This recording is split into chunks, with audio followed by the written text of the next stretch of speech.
আসসালামু আলাইকুম। অনলাইন ক্লাসে স্বাগত। ষষ্ঠ শ্রেণীর শিক্ষার্থী বন্ধুরা কেমন আছো সবাই? আশা করি তোমরা সবাই ভালো আছো। আলহামদুলিল্লাহ আমিও ভালো আছি। দেখতে দেখতে বছরের 6টি মাস কেটে গেল, আর মাত্র কমাস বাকি আছে। এই কয় মাসে কিন্তু আমাদের আরো বেশি পড়াশোনায় মনোযোগী হতে হবে, কারণ আর কয়েকদিন পর অর্থাৎ আমরা কিন্তু আবার নতুন বছরে নতুন ক্লাসে উত্তীর্ণ হব। তাহলে আমরা এখন থেকে বেশি বেশি পড়াশোনা করব। আজকে অনলাইন ক্লাসে তোমাদের সাথে আছি আমি সাইদা ইয়াসমিন, বিষয় বিজ্ঞান, শ্রেণী ষষ্ঠ। আজকের আলোচনার বিষয় অধ্যায় 3। অধ্যায়ের নাম উদ্ভিদ ও প্রাণীর কোষীয় সংগঠন। এখান থেকে আজকে আলোচনা করব পার্ট 1 থেকে 6। সুপ্রিয় শিক্ষার্থী বন্ধুরা, জেনে নিন আজকের শিক্ষণ পর। কোষ ব্যাখ্যা করতে পারবে, উদ্ভিদ ও প্রাণী কোষের পার্থক্যকারী প্রধান বৈশিষ্ট্য ব্যাখ্যা করতে পারবে, জীবদেহের নানা কার্যক্রমে কোষের অবদান উপলব্ধি করতে পারবে, উদ্ভিদ ও প্রাণী কোষের চিহ্নিত চিত্র অঙ্কন করতে পারবে। সুপ্রিয় শিক্ষার্থীরা, এর আগে যে অধ্যায়গুলো তোমরা অধ্যয়ন করেছ সেখান থেকে আমি তোমাদের কিছু প্রশ্ন জিজ্ঞেস করছি। চলে আসছি পূর্ব পাঠ যাচাই। 1 নম্বর প্রশ্ন, ভরের একক কি? ভরের একক কিলোগ্রাম। 2 নম্বর প্রশ্ন, সময়ের একক কি? সময়ের একক সেকেন্ড। 3 নম্বর প্রশ্ন, দুটি ছত্রাকের নাম বলো। একটি হলো মাশরুম, আরেকটি পেনিসিলিয়াম। আমরা আরো ছত্রাকের নাম জানি, তাই না? আচ্ছা, আমি যা আশা করছি যে তোমরা এই প্রশ্নগুলোর উত্তর সবাই দিতে পেরেছো, আর যারা পারোনি তারা ইতিমধ্যে এই উত্তরগুলো শিখে ফেলেছো। শিক্ষার্থী বন্ধুরা, চলো এখন আমরা পার্ট 1-2 শুরু করে দেই। হ্যাঁ, পার্ট 1-2 কোষ। জীবদেহের গঠন ও কাজের এককে কোষ বলে। একটি বাড়ি তৈরি করতে যেমন অনেকগুলো ইট দরকার হয়, সেরকম একটি জীবদেহের জন্য কিন্তু অনেকগুলো কোষ দরকার হয়। কোষগুলো মিলেই একটার পর একটা কোষ মিলে কিন্তু একটা জীবদেহ তৈরি হয়। এই জীবদেহটা কখনো কখনো একটা কোষ দিয়ে হয়, আবার কখনো কখনো অনেকগুলো কোষ প্রয়োজন হয়। যদি একটি মাত্র কোষ দ্বারা একটা জীবদেহ গঠিত হয় তাকে আমরা বলবো এককোষী, আর যখন অনেকগুলো কোষ দ্বারা একটি জীবদেহ গঠন হবে তখন আমরা এই জীবদেহকে বলবো বহুকোষী। তাহলে আমরা দেখলাম যে জীবদেহের গঠন ও কাজের এককে বলা হয় কোষ। ইংরেজ বিজ্ঞানী রবার্ট হুক 1665 খ্রিস্টাব্দে বোতলের ছিপি পরীক্ষা করে মৌচাকের ন্যায় কতগুলো বক্স পরপর সাজানো দেখতে পান। এগুলোকে তিনি নাম দেন কোষ। তাহলে আমরা কোষ কোন বিজ্ঞানী আবিষ্কার করলেন? কোষ যে বিজ্ঞানী আবিষ্কার করলেন তিনি হলেন ইংরেজ বিজ্ঞানী, তার নাম হলো রবার্ট হুক। তিনি কত খ্রিস্টাব্দে এই কোষ আবিষ্কার করেছেন? 1665 খ্রিস্টাব্দে তিনি এই কোষ আবিষ্কার করেছেন। কিভাবে তিনি এই কোষটাকে আবিষ্কার করলেন? তিনি বোতলের ছিপি পরীক্ষা করে এই কোষটাকে তিনি আবিষ্কার করলেন। তিনি যে কোষ পরীক্ষা করে পেয়েছিলেন সেটি কিন্তু মৃত কোষ ছিল, সেটি কোনো জীবন্ত কোষ, সজীব কোষ ছিল না। আমরা চলে আসি জীবকোষের প্রকারভেদ, অর্থাৎ এই যে কোষগুলো সেগুলো কত প্রকার। নিউক্লিয়াসের উপস্থিতি বা অনুপস্থিতিতে ভিত্তিতে কোষকে প্রধানত 2 ভাগে ভাগ করা হয়। কোষে উদ্ভিদ কোষ বা প্রাণী কোষ, এখানে যে কোষীয় অঙ্গাণুগুলো আছে তার মধ্যে আছে নিউক্লিয়াস। এই নিউক্লিয়াসের উপস্থিতি বা অনুপস্থিতির উপর ভিত্তি করে কোষকে 2 ভাগে ভাগ করা যায়। একটা হচ্ছে আদি কোষ, আরেকটা হচ্ছে প্রকৃত কোষ। আদি কোষের ক্ষেত্রে দেখা যায় যে এই কোষটা কিন্তু নিউক্লিয়াসের যে গঠন সেটা কিন্তু সম্পূর্ণভাবে থাকে না। নিউক্লিয়াসটা এই জন্য এটাকে বলা হয় আদিকোষ। এখানে নিউক্লিয়ার মেমব্রেনটা থাকে, অর্থাৎ নিউক্লিয়াসের গঠনটা যেখানে সম্পূর্ণ নয় সেটাকে আমরা বলছি আদিকোষ। আর প্রকৃত কোষ হচ্ছে যেখানে নিউক্লিয়াস পরিপূর্ণভাবে থাকে, সেটাকে আমরা বলছি প্রকৃত কোষ। প্রকৃত কোষকে তাদের কাজের ভিত্তিতে দুভাগে ভাগ করা হয়, একটা হচ্ছে জনক কোষ আর একটা দেহকোষ। দেহকোষটা কি? দেহকোষ কি কাজে লাগে? দেহের গঠন ও বৃদ্ধিতে অংশগ্রহণ করে। একটা উদ্ভিদ বা প্রাণী এই যে দৈর্ঘ্য প্রস্থে বৃদ্ধি লাভ করে, এদের কিন্তু এই দেহকোষের জন্যই কিন্তু এই বৃদ্ধি লাভ করে। এই কোষটা বিভাজিত হয়, কোষ বিভাজিত হয়ে একটা উদ্ভিদ বা প্রাণীর বৃদ্ধি সম্পন্ন হয়। তাহলে এই দেহকোষ এটা হচ্ছে দেহের গঠন ও বৃদ্ধিতে অংশগ্রহণ করে। এসব কোষ বিভাজনের কারণে জীবদেহ বৃদ্ধি পায়। এই কোষটা একটা থেকে দুইটা, দুইটা থেকে চারটা, চারটা থেকে আটটা, আটটা থেকে 16টা, এভাবে কিন্তু কোষগুলো বিভাজিত হয় এবং এই কোষের সংখ্যা যখন বেড়ে যায় আস্তে আস্তে জীব কিন্তু বৃদ্ধি লাভ করে। এসব কোষ বিভাজনের কারণে জীবদেহ বৃদ্ধি পায়। জনন কোষের কাজ হলো জীবের প্রজননে অংশ নেওয়া, অর্থাৎ বংশবৃদ্ধি করা। বংশবৃদ্ধি উদ্ভিদ এবং প্রাণীতে যে বংশবৃদ্ধি ঘটে এটা কিন্তু জনন কোষের দ্বারাই সম্পন্ন হয়। জীবের দেহের বিভিন্ন আকার আকৃতির কোষ দেখা যায়, যেমন গোলাকার, ডিম্বাকার, আয়তাকার ইত্যাদি। কোষগুলো কিন্তু বিভিন্ন আকার আকৃতির হয়ে থাকে, যেমন গোলাকার, ডিম্বাকার এবং আয়তাকার। এবার আমরা চলে আসি পার্ট 3 থেকে 6। আমরা যে পার্ট 1 থেকে 2 আলোচনা করেছি, এখান থেকে জ্ঞানমূলক প্রশ্নগুলো আমরা ভালোভাবে শিখে ফেলবো, তাই না? এবার আমরা করব একটি কোষের গঠন। অণুবীক্ষণ যন্ত্র আবিষ্কার হওয়ার পর আমরা এই কোষ সম্পর্কে জানতে পেরেছি। যখন সরল অণুবীক্ষণ যন্ত্র ছিল তখন কিন্তু আমরা কোষীয় অঙ্গাণুগুলো পরিপূর্ণভাবে আমরা পরীক্ষা নিরীক্ষা করতে পারিনি, কিন্তু ইলেকট্রন অণুবীক্ষণ যন্ত্র যখন আবিষ্কার হয়েছে তখন কিন্তু আমরা এই কোষীয় অঙ্গাণুগুলো আরো বেশি বিশদভাবে আমরা এই কোষীয় অঙ্গাণুগুলো আমরা জানতে পারি, কোষীয় অঙ্গাণুগুলোকে আমরা দেখতে পাই। এখন আমরা যে অঙ্গাণুগুলো কোষ নিয়ে আলোচনা করব, সেখানে আমরা সব কোষে পাওয়া যায় এমন অঙ্গাণুগুলো একসাথে করে আমরা এই কোষগুলো আমরা আলোচনা করব, কোষীয় অঙ্গাণুগুলো আমরা আলোচনা করছি। দেখো এখানে একটি উদ্ভিদ কোষের চিত্র দেওয়া আছে। উদ্ভিদ কোষ আমরা বুঝবো কিভাবে? এই যে কোষ গহ্বর আছে, কোষ প্রাচীর আছে, এগুলো থাকলে আমরা বলবো এটা উদ্ভিদ কোষ।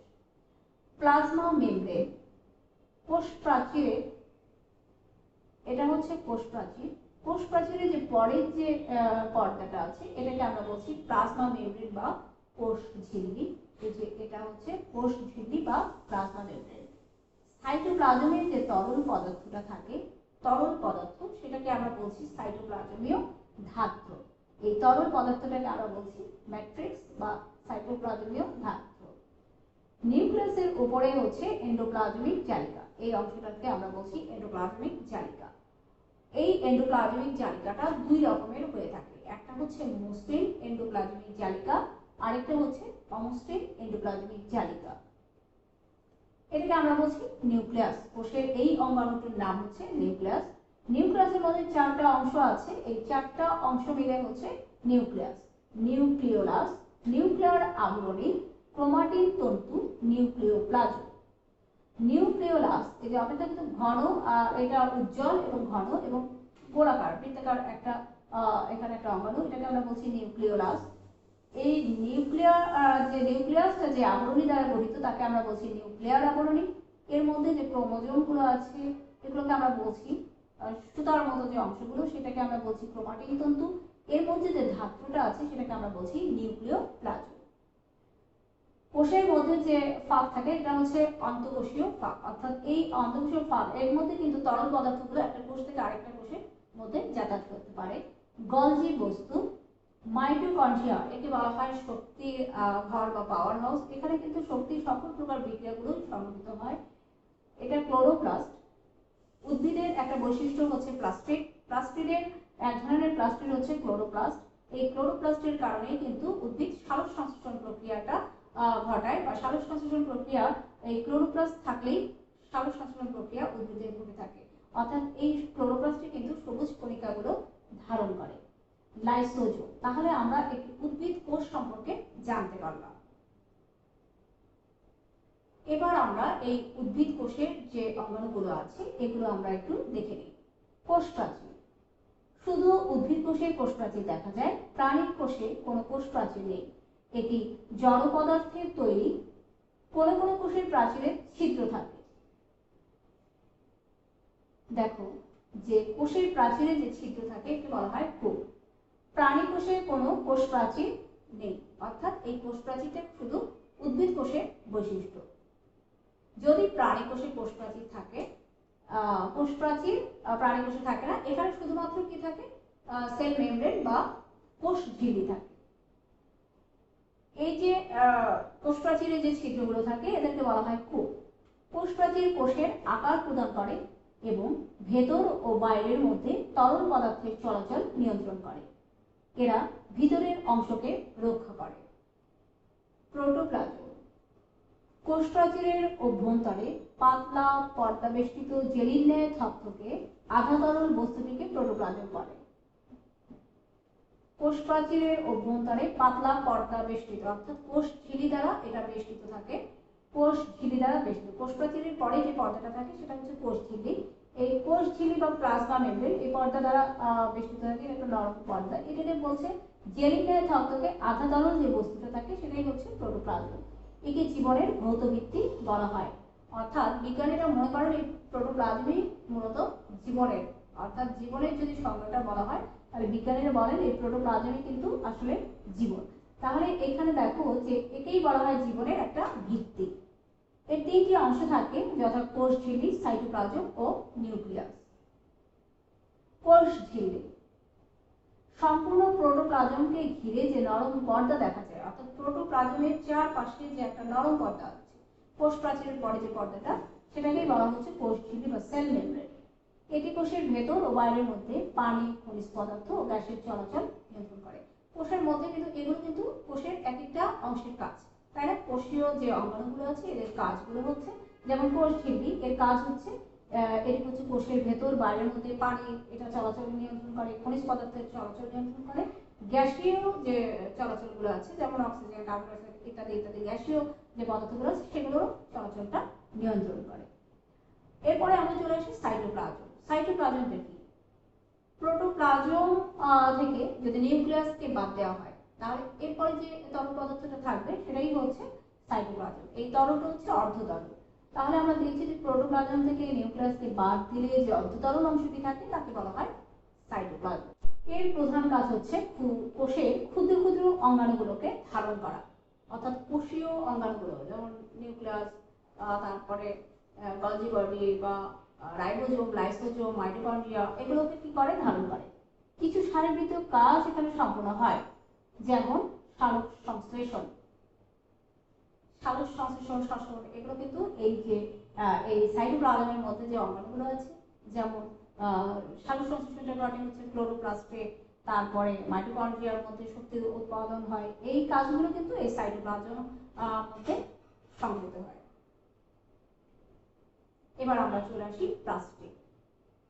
প্লাস্টিড হচ্ছে উদ্ভিদ কোষের একটা অনন্য বৈশিষ্ট্য। প্রাণী কোষে কোনো প্লাস্টিড থাকে না, এদেরকে বর্ণাধার বলা হয়, কারণ প্লাস্টিড মূলত বিভিন্ন বর্ণের হয়ে থাকে, যেমন ক্লোরোপ্লাস্ট এগুলো সবুজ কণিকাগুলো ধারণ করে, এজন্য এটা সবুজ বর্ণের হয়ে থাকে। আর এছাড়াও রঙিন যে প্লাস্টিকগুলো থাকে সেগুলোকে বলা হয় ক্রোমোপ্লাস্ট। আর এই লিউকোপ্লাস্ট অর্থাৎ বর্ণহীন প্লাস্টিড এগুলো কিন্তু সাধারণত মূলে থাকে, যেখানে সূর্যের আলো পৌঁছায় না, সেগুলো কিন্তু এই বর্ণহীন প্লাস্টিড অর্থাৎ লিউকোপ্লাস্টিড এটাকে আমরা বলি। এখন এই প্লাস্টিড উদ্ভিদের একটা অনন্য বৈশিষ্ট্য, অর্থাৎ প্লাস্টিড কিন্তু গুরুত্বপূর্ণ একটা কোষীয় অঙ্গাণু। এই প্লাস্টিড যদি না থাকতো তাহলে কিন্তু উদ্ভিদ, প্রাণী বা এই পৃথিবীতে কোনো জীবনের অস্তিত্ব থাকতো না, কারণ এই প্লাস্টিডের কারণে উদ্ভিদ কিন্তু খাদ্য তৈরি করে, আর এই খাদ্যের উপরেই কিন্তু নির্ভর করে আছে প্রাণী বা উদ্ভিদ। তাহলে এই যে প্লাস্টিক এরা সালোক সংশ্লেষণ প্রক্রিয়া সূর্যালোকের উপস্থিতিতে খাদ্য তৈরি করে, আর এই খাদ্য তৈরি প্রক্রিয়া সালোক সংশ্লেষণ প্রক্রিয়া কিন্তু অক্সিজেনটা নির্গত হয়। উপজাত হিসেবে এখানে অক্সিজেন তৈরি হয়, আর এই অক্সিজেন কিন্তু প্রাণীরা গ্রহণ করে। শ্বসন প্রক্রিয়ার জন্য এই অক্সিজেনটা অত্যন্ত গুরুত্বপূর্ণ।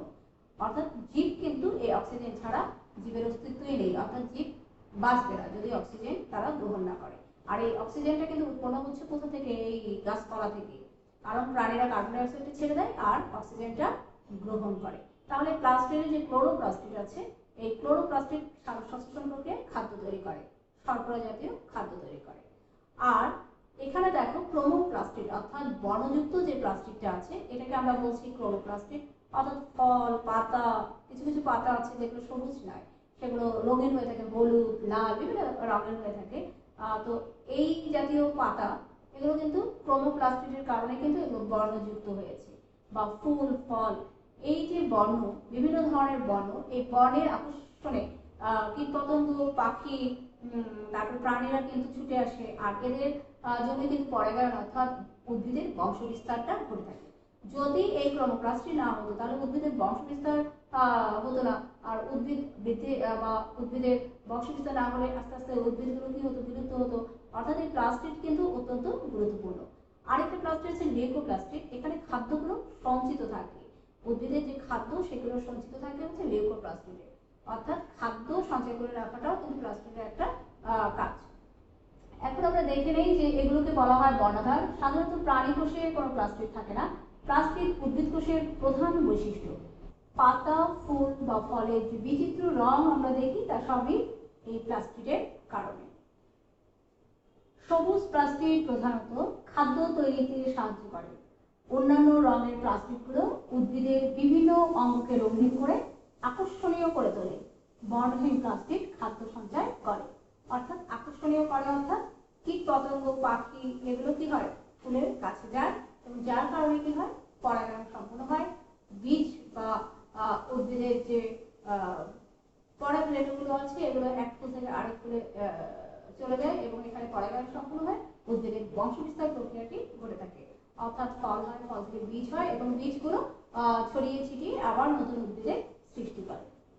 আর বর্ণহীন প্লাস্টিক খাদ্য সঞ্চয় করে। এবার আমরা চলে আসি কোষ গহ্বর। পেঁয়াজের কোষ পরীক্ষা করলে দেখা যাবে যে কোষের মধ্যে বৃহৎ একটি ফাঁকা জায়গা রয়েছে, একে বলা হয় কোষ গহ্বর।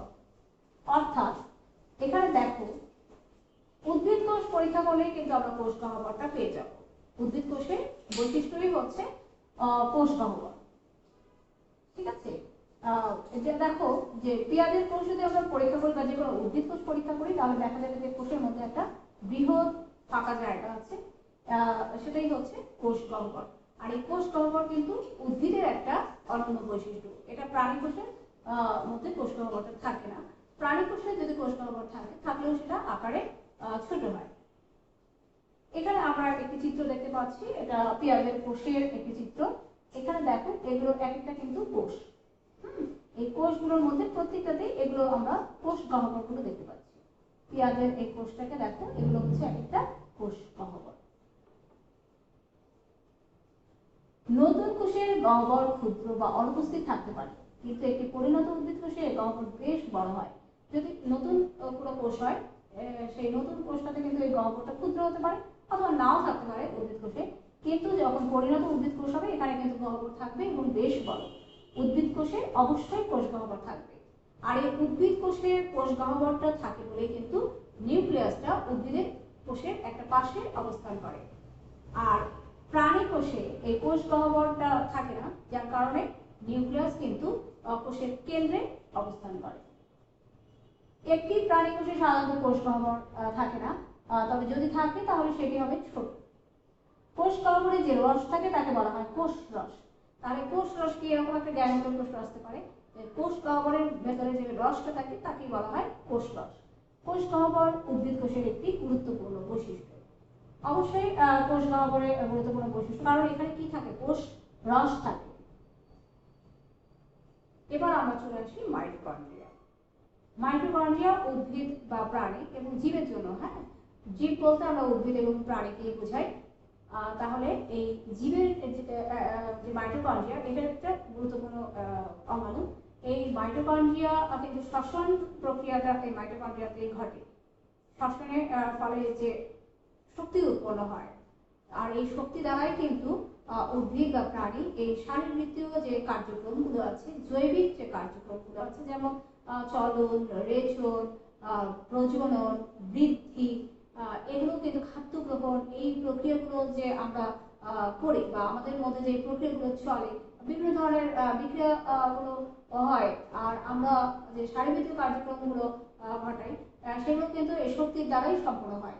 যদি উদ্ভিদ বা প্রাণীতে যদি শক্তি উৎপন্ন না হয় বা শক্তি না থাকে, আমরা যদি ক্লান্ত হয়ে পড়ি, আমরা একদম ঝিমে পড়ি, নেতিয়ে পড়ি, দেখা যায় যে উদ্ভিদের ক্ষেত্রে যেমন গাছপালা পানি নেই বা খাদ্য তৈরি করতে পারছে না, সেক্ষেত্রে একটা গাছ কি হয়, নেতিয়ে পড়ে, তারপরে গাছটা মারা যায়। তাহলে এক্ষেত্রে কিন্তু খাদ্য তৈরিটা দরকার হয়, কারণ এই খাদ্য তৈরি করলে কিন্তু উদ্ভিদের যে শক্তিটা সেটা সঞ্চিত থাকে, তখন কিন্তু একটা গাছ কিন্তু বেড়ে ওঠে, সতেজ থাকে। আর যদি শক্তি না থাকে তাহলে গাছটা ধীরে ধীরে নেতিয়ে পড়ে, আস্তে আস্তে গাছটা মারা যায়। এরকম প্রাণীদের ক্ষেত্রে যদি শক্তি না থাকে, তাহলে কিন্তু এই প্রাণীটাও আস্তে আস্তে কি হবে, যদি খাদ্য গ্রহণ করতে না পারে, তাহলে কিন্তু সেই প্রাণীটা ধীরে ধীরে মৃত্যু হবে বা শক্তি হারিয়ে ফেলবে, একদম পড়ে যাবে বা একদম ঝিমিয়ে পড়বে, আস্তে আস্তে সে শক্তি হারাবে এবং বিভিন্ন ধরনের যে জৈবিক প্রক্রিয়াগুলো আছে সেগুলো বন্ধ হয়ে যাবে এবং এক পর্যায়ে মারা যাবে।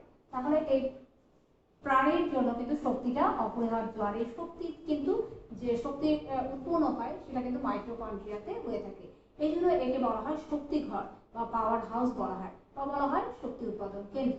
কারণ এই যে বলছে যে একে কোষের শক্তি উৎপাদন কেন্দ্র বলা হয়, কারণ এর অভ্যন্তরে শক্তি উৎপাদনের প্রায় সকল বিক্রিয়া ঘটে থাকে। এখানে শক্তি উৎপাদনের সকল বিক্রিয়াগুলো ঘটে থাকে। কিভাবে ঘটে থাকে? আমরা যে খাদ্যগুলো গ্রহণ করি, এই খাদ্যের যে সার অংশ, এটা হজমের পর এগুলো কিন্তু কোষে চলে যায়। কোষে গিয়ে এই খাদ্যস্থিত যে খাদ্যস্থ কণা বা কোষস্থিত যে খাদ্যগুলো থাকে, এগুলো গ্লুকোজ বা শর্করা জাতীয় খাদ্য। এই গ্লুকোজের সাথে আমরা যে অক্সিজেনগুলো গ্রহণ করি, প্রাণী যে অক্সিজেন গ্রহণ করে, সেই অক্সিজেনের সাথে এই খাদ্যগুলো কি করে, খাদ্যস্থ কণাগুলো বিক্রিয়া করে। বিক্রিয়া করার পরে সেখানে কার্বন ডাইঅক্সাইড উৎপন্ন হয়, আর শক্তি উৎপন্ন হয়, পানি উৎপন্ন হয়। কার্বন ডাইঅক্সাইডটা প্রাণীরা কি করে, বের করে দেয়। আর এখানে যে শক্তিটা উৎপন্ন হয়, সেই শক্তি দ্বারাই কিন্তু শারীরিক প্রক্রিয়াগুলো, জৈবিক প্রক্রিয়াগুলো সংঘটিত হয়। তাহলে আমরা দেখতে পাচ্ছি যে মাইটোকন্ড্রিয়া কিন্তু গুরুত্বপূর্ণ। এরা দণ্ডাকার হতে পারে, বৃত্তাকার বা তারকাকার হতে পারে। এরা দুই স্তর বিশিষ্ট ঝিল্লি দ্বারা বা ঝিল্লি দিয়ে আবৃত থাকে। এই যে মাইটোকন্ড্রিয়া, এখানে দুটো স্তর থাকে। এখানে বাইরের দিকে একটা স্তর থাকে এবং ভেতরের দিকে একটা স্তর থাকে। আমরা একটি মাইটোকন্ড্রিয়ার চিত্রটি লক্ষ্য করি। এখানে দেখো দুটো স্তর আছে, একটা বাইরের দিকে, একটা ভেতরের দিকে। বাইরের দিকের স্তরটা মসৃণ, ভেতরের দিকের স্তরটা কিন্তু ভাঁজযুক্ত। এই ভাঁজযুক্ত স্তরটা, এই যে এটাকে বলা হয় ক্রিস্টি। এখানে দেখো, এখানে এটিপি অর্থাৎ এই যে শক্তিটা উৎপন্ন হচ্ছে, এটা অ্যাডিনোসিন ট্রাইফসফেট ধরনের শক্তি উৎপন্ন হয়। এখানে বিক্রিয়াগুলো ঘটে এবং শক্তিগুলোকে উৎপন্ন হয়। এই ভেতরের স্তরটা কিন্তু ভাঁজযুক্ত, আর বাইরের দিকের স্তরটা মসৃণ থাকে। এটা একটা মাইটোকন্ড্রিয়ার আণুবীক্ষণিক একটা চিত্র। এই দেখো যে বাইরের স্তরটি মসৃণ কিন্তু ভেতরের স্তরটি ভাঁজযুক্ত। মাইটোকন্ড্রিয়ার প্রধান কাজ হচ্ছে শ্বসন প্রক্রিয়ায় সাহায্য করে শক্তি উৎপাদন করা, তাই মাইটোকন্ড্রিয়াকে শক্তির আধার বলা হয়। আমরা এই যে মাইটোকন্ড্রিয়াকে শক্তির আধার বলা হয় কেন, এখান থেকে 2 মার্কের একটা অনুধাবনমূলক প্রশ্ন আসতে পারে। আবার মাইটোকন্ড্রিয়ার বর্ণনা দাও, 3 মার্কের আসতে পারে। তাহলে আমরা ক্লাস 10 মাইটোকন্ড্রিয়া এই ব্যাপারগুলো কিন্তু আমরা পড়ে রাখবো। এখান থেকে অনুধাবনমূলক প্রশ্ন বা দক্ষতামূলক প্রশ্ন, 3 নম্বরের প্রশ্ন আমাদের আসতে পারে। এছাড়াও আমরা যে এতক্ষণ আলোচনা করেছি সেখান থেকে ছোট ছোট যে জ্ঞানমূলক প্রশ্নগুলো আছে, সংজ্ঞাগুলো আছে, এদের কাজগুলো আছে, সেগুলো আমরা ভালোভাবে আয়ত্ত করব। এবার আমরা দেখে নিই যে প্রাণী কোষ এবং উদ্ভিদ কোষ, এদের মধ্যে পার্থক্যটা কি। দেখো, উদ্ভিদে যে কোষ পাওয়া যায় উদ্ভিদে, তাদেরকে বলা হয় উদ্ভিদ কোষ, আর প্রাণীতে যে কোষ পাওয়া যায় সেটাকে আমরা বলছি প্রাণী কোষ। এখানে দুটো চিত্র দেওয়া আছে, একটা উদ্ভিদ কোষের, একটা প্রাণী কোষের। দেখো, উদ্ভিদ কোষের একটা বৈশিষ্ট্য হচ্ছে এখানে কোষ গহ্বর থাকে, আর প্রাণী কোষ এখানে কিন্তু কোনো কোষ গহ্বর থাকে না। এখানে দেখো যে যেহেতু এখানে কোষ গহ্বর থাকে, এই জন্য কিন্তু এই নিউক্লিয়াসটা কিন্তু একটা পাশে থাকে কোষ গহ্বর থাকার কারণে। এই যে কোষ গহ্বর থাকার কারণে এটা কোষ প্রাচীরের কাছে অবস্থান করে। আর এখানে যেহেতু কোষ গহ্বর থাকে না, এই জন্য কিন্তু প্রাণী কোষের নিউক্লিয়াসটা কিন্তু কেন্দ্রে অবস্থান করে। আর উদ্ভিদের ক্ষেত্রে কিন্তু একটা কোষ প্রাচীরের কাছে অবস্থান করে। এখানে সেন্ট্রিওল থাকে, কিন্তু প্রাণী কোষে সেন্ট্রিওল থাকে, কিন্তু উদ্ভিদ কোষে সেন্ট্রিওল থাকে না। এই যে সেন্ট্রিওল, এগুলো কিন্তু কোষ বিভাজনে সাহায্য করে। একটা কোষ থেকে আমি বলেছি যে কোষগুলো বিভাজিত হয়, যার কারণে জীবের কিন্তু দৈর্ঘ্য প্রস্থ এগুলো বৃদ্ধি লাভ করে। আর এই কোষ বিভাজনে সাহায্য করে হচ্ছে সেন্ট্রিওল। আবার কোষ বিভাজন কিন্তু জনন কাজেও সাহায্য করে। এখানে দেখো যে ক্লোরোপ্লাস্ট, প্লাস্টিক আছে, উদ্ভিদ কোষে প্লাস্টিক থাকে, প্রাণী কোষে প্লাস্টিক থাকে না। উদ্ভিদ কোষের একটা অনন্য বৈশিষ্ট্য হচ্ছে উদ্ভিদ কোষে প্লাস্টিক থাকে, প্রাণী কোষে প্লাস্টিক থাকে না। গলজি বস্তু রাইবোজোম, এখানে দেখো কোষ প্রাচীর। উদ্ভিদ কোষে আরেকটা বৈশিষ্ট্য হচ্ছে এখানে কোষ প্রাচীর থাকে, প্রাণী কোষে কিন্তু কোষ প্রাচীর থাকে না, এখানে কোষ ঝিল্লি বা প্লাজমা মেমব্রেন থাকে।